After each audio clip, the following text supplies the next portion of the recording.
पुराने दौर में पुल तक को रस्सियां ले होने सन। ये जो पुल है वाकया राजधानी ने मुकाम पर बटे ना पानी धोन गए सारे चिट्टे सफेद हो गए। ये रोड जी वाइड रोड है जी जिला कोटली जानी की खास चीज़ दसा पीछे नजर आई हुई और सी है कि टैंकी बनती है टूटी अस खोलन गया टूटी चूल निकलती है पानी निकलता ये क्रूचू बंद गर्मा गर्म चाह पियो सर्दी बगाओ। कुथों आयो नारू आयो आज स्कूल छुट्टी सी झुट्टे खाने से आयो मजा आई रहा कोनी टोस्टर भी आई गया टा टा टा टा। जी हमारे दोस्तों अस्सलाम वालेकुम उम्मीद करना सारे ठीक है खुशबाश ईमान चाहो दोस्तों यार फिर मैं सारी खिदमत हाजिर एक नए वीडियो के निता एक नई जगह के निता और अज नहीं जगह जी है वह है कोटली आज़ाद कश्मीर। कोटली आज़ाद कश्मीर ना सब सू बड़ा ज़िला आबादी ने लिहाज ना और इतना मस्जिदां काफ़ी मशहूर ही हैं क्योंकि कोटली की मस्जिदां शहर भी आखने। ये जो पुल है वाकया राजधानी ने मुकाम पर तो कोटली से जाओ तो रास्ते च पुल पे ना पुराने दौर में पुल तक को रस्सियां ले होने सन उस वेले रस्से वगैरह भी नजर रस्सियां सन उस बाद फट्टे तो अजकल जो पुल है ना वो कंक्रीट वाले पक्के तो उन्होंने सफ़र अक्सर करने ये जो पुलों पर लोग कम ही सफ़र करने क्योंकि एक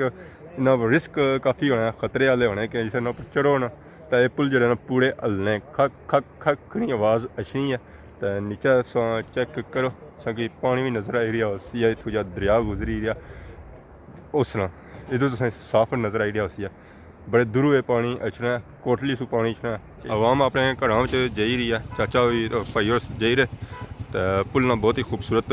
व्यू है इतों कारां शारां लंघी सकनी बड़ी ट्रैफिक इतों नहीं लंघी सकनी है छोटी लंघी सकनी है कारां हो गया मोटरसाइकिल हो गया और लंघी सकने इस पुल पर गड्डियां भी लंघी रही है पुल जो चलना भी है अमदोराफ्त भी है इस जारी है ये नहीं है कि लुगा पुल है इस पर अमदोराफ्त भी जानी है क्योंकि इधर अगर लगना है इलाका काफ़ी बड़ा इलाका है और जरा भी लंघना इस पुल पर होते जाना है इस्लामी दे तो जाना है इतों पुल जहाँ रस्सियां बधा गया है तो कोई रस्से जाने पे ये मुड़ी कुत्था जाई बधे गए वो पार बधे गए इतना दीवार बनाई गई उतना किले शिले लाए गए इन्हें रस्से बधे गए रस्से कोई नॉर्मल रस्से नहीं है धागियां वाले लोहे वाले रस्से पुल इधर राह रचो तो कि सीढ़ियां भी नज़र अचनियां सन ये सीढ़ियां कुदर जानियां ये उपर जानियां इतना व्यू पॉइंट बनाया गया जितों इस पूरे इलाके ना इस पुले ना इस दरिया ना विजिट करी सकने व्यू पॉइंट पर पहुंची हैं ऐसा मंजर चेक करो पुल ने बहुत ही खूबसूरत नज़र आई रहा है पुल उस बाद नीचे जब पानी गुजरी रहा और इस सुबह सरसब्ज पहाड़ अपना व्यू चेक किया व्यू पॉइंट्स हूँ अस सीढ़ियां नीचे ढली रहे हैं तो नीचे जुलसा कि दरिया ना व्यू चेक कराने डैम ना व्यू चेक कराने इतना इस साइडा में जो बट्टे है ना रूढ़ी तक आए हुए उन्होंने जो मंजर है ना वो बहुत ही खूबसूरत है खास करी तो जिस बारिशां हो तो इतों जब पानी अपू लंघना बहुत ही खूबसूरत लगना चिट्टे चिट्टे बट्टे हो साफ पानी है तो मैं आखना माशाअल्लाह इस तो खूबसूरत कोई मंजर हो ही नहीं सकना तो तुस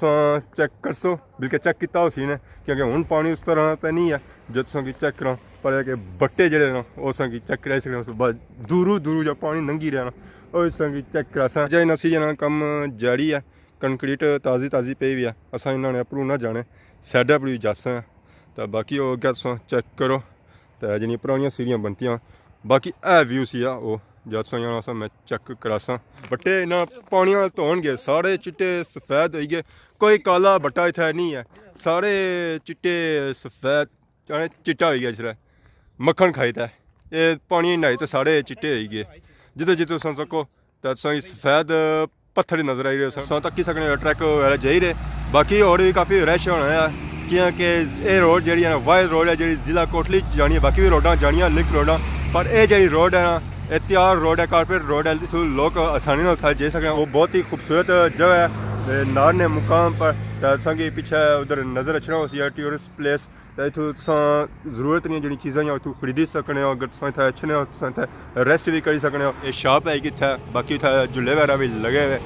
तो इस शॉप जुसा चेक करसा इतों करियां चीज़ां मिली सकनियां। अस्सलाम वालेकुम। वालेकुम सलाम। मैं अपना क्या हाल है सुना ठीक ठाक अल्लाह ना शुक्र। सब से पहले तुम अपना नाम दसो ना। हमारा नाम मोहम्मद कमर।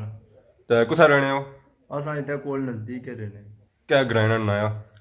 नार ही शामिल होना है तो इस जगह ना क्या है भी नार ही शामिल होना आए नार ही तो इतना तुम कितने अरसे से इस शॉप पर मौजूद हो? तकरीबन आसा की हुई है थे 5 साल होने तो इत्थे ठीक है रश वगैरह होने आ हाँ अल्लाह का शुक्र है ठीक है इत्थे कम ठीक है तो इत्थे क्या होना चाहने हो लोगों की जे इत्थे लोग अच्छे या इत्थे जे गुजरे असा लोग भी ये आई सकना कि इत्थे जेह्ड़े लोग अच्छे विजिट करो इत्थे बहुत सारी जगह है अच्छी जगह है माहौल हर चीज़ होगी इत्थे खामोशी तो तुसां इत्थों चाय शॉप शाह पकौड़े समोसे और ड्रिंक वगैरह हर चीज़ होगी दस्तयाब सर्दी का मौसम है चाह पकौड़े ये तो लाजमी है अगर गर्मियों च अच्छा तुसां की ड्रिंक्स वगैरह भी मिल सन और बाकी इत्थे गन्ने शन्ने दा जूस भी है और तुसां की मिलसी है इंशाअल्लाह तुसां इत्थों जेह्ड़ी चीज़ खरीदना चाहो तुसां की इंशाअल्लाह मिलसी है और ये जगह जेह्ड़ी है काफ़ी खूबसूरत जगह है तो तुसां इत्थे अच्छो इस जगह ना विजिट करो तो इंशाअल्लाह तुसां इत्थों खुश होते जासो बच्चियां वास्ते झूले शूले भी लगे कियां कि लोग अच्छे इत्थे ज़्यादा फैमिलियां वाले झूले ना लगे हुए होन ये हो ही नहीं सका बाकी असां तक कोटली रोड अस्सलाम वालेकुम क्या हाल है ठीक हो क्या करी रहे हो झुलटे खाई रहे हो क्या नया सोना सीनिया कुथों आयो नारू आयो आज स्कूल छुट्टी सी झुट्टे खाने से आयो मज़ा आई रहा कोनी आया हर तारे छड़े होने हाले अज आयो हाली अज आयो इत्थे एक और बच्ची भी नाल मौजूद है दो भैन आए हो हर तारे छड़े होने या अज आयो खाली तो मज़ा आई रहा कौन आई रहा कोस्टर भी आई गया टाट टाट टाट टाट की खास चीज़ दसा पीछे नज़र आई हुई और सी है कि टैंकी बनती है ये टैंकी जो चश्मे का पानी जाना उसने अंदर जमा होना है बाकी अगर इसने पैप शैप लगे तो उत्थों पानी शानी पी सकने हो अगर पीछे खड़ी सकने हो कुछ लोग इतों जो सफ़र करने वाले हैं वह भी गुजरे इस पानी पीने और बोतलें शोतलें भरी तो भी अगर पीछे करने कुछ गड्डियां बने भी लोग अगर कोई उन्हें मुँह हाथ धोना होना वो भी इतों धोने इतना साफ पानी है तो बाकी हम इस टैंकी पर जुड़ने पैप लगे हुए कुछ जाने लोगों ने घर भी जाने तो ये गैर तको तो ऐसी टुट्टी नज़र आई रही होती है देसी टुट्टी देसी लोगों देसी जगह ए टुट्टी अस खोलन गया टुट्टी चू निकलती है पानी निकलता ये करूचू बंद ए करूचू खुली है करूचू बंद पीछा तक सकने जगह बनती है स्पेशल नमाज वास्ते वजू वगैरह भी बंदोबस्त है क्योंकि टोटा शोटा भी हैं उस बाद साफ सुथरा पानी मिल ही सकना अगर तुम वजू करना चाहो मुँह हाथ धोना चाहो पीना चाहो तो तुम पी सकने काली ना कियां पियां इत्थै तुम नाश्ता शाश्ता करी सकने चाह शाह पी सकने इत्थै ही चाचे साढ़े ढाबा भी है तो कुर्सियां भी लगियां तुम बेही तो नीचा पीना चाहो उत्थै पी सकने उप्पर बेहना चाहो उत्थै भी पी सकने तो अयान कश्मीर टी वे शक्कर चाय इत्थे दस्तयाब है चाचे ढाबे पर मौजूद हाँ तो सर्दी का मौसम है तो चाह ना हो नहीं सकना गर्मा गर्म चाह पियो तो सर्दी भगाओ वाह शक्करू वाली चाह तो चीनी वाली चाह तुम पीने वाली शक्करू वाली चाह पिया करो तो इस तरह एक अपना जायका होना है चाचा हाँ इस है मेन रोड नाल पार इलाका चेक करो बहुत ही खूबसूरत व्यू है उस शाम का टाइम है तो चेक करो बहुत ही खूबसूरत था व्यू पे ही है कूड़ा मकान सही नज़र आई रहे बाकी खम्बे शम्बे लगे बाकी अगर इस साइड से चेक करो चिराना व्यू क्योंकि कोटली आज़ाद कश्मीर कुदरती हुसन नाल माला माल है तो इतना चीरां जड़ियाँ कसरत नाल पाई जानियाँ चेक करो बड़ी बला इतना एक चीर है बहुत ही तगड़ी चीर है अक्सर चीरां तकियां सन उस तरह समाना लियाँ ये चीर जी है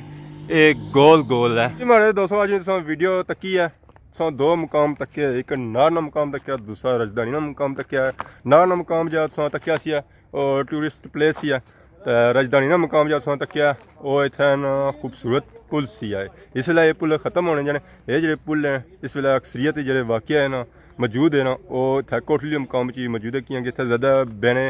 दरिया नाले बहने क्योंकि पहाड़ी इलाका है इतना ये पुल ज़्यादा दिते गए क्योंकि दियाँ पुलों को काफ़ी खर्चा होना है तो उस बाद इतना जो लोग जाने ना वो पहाड़ी इलाके में जाने हैवी ट्रैफिक तक जानी नहीं है फ्री या सिंगल ट्रैफिक जानी है गड्डियां होई मोटरसाइकिल हो गए लोगों ने वो जाने पैदल लोग जाने तो बाकी पत्थर वगैरह भी चेक किए बहुत ही खूबसूरत ना व्यू से उस बाद दरियाए पुंछ चेक किया वो भी खूबसूरत व्यू सी तो उस बाद कोटली रोड पर एक टूरिस्ट प्लेस भी मिलाया गया और तकिया वो मुसाफर वास्ते उन्हें सहूलत देने वास्ते हूँ सानू इजाज़त इस दुआ कि सारी खिदमत इस तरह नई नई वीडियो के और नए नए मुकाम के इंतजार होने तब तक दियो इजाज़त फी मान अल्लाह।